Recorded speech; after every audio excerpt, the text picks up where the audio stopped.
కళాయి వేడి చేసుకొని నూనె వేసుకొని ఆవాలు జీలకర్ర వేసి వేయించుకోవాలి. చిన్న ఉల్లిపాయలు వేసుకొని చిన్న మంటపై వేయించుకోవాలి. కరివేపాకు అల్లం పేస్ట్ వేసి వేయించుకొని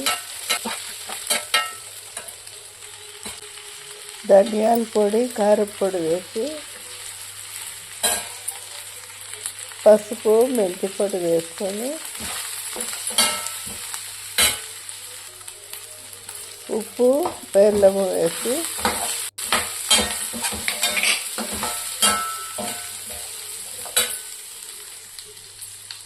చింతపండు రసం వేసుకొని కలుపుకోవాలి. శనగపిండి 2 స్పూన్లు నీళ్ళు పోసి కలుపుకొని ఈ మిశ్రమాన్ని కూరలో వేసుకొని నీళ్ళు పోసుకొని తగినన్ని ఉడికించుకోవాలి.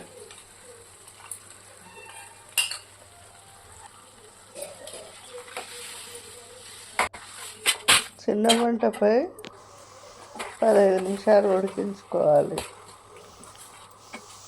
చిన్న ఉల్లిపాయల కూర తయారైనది.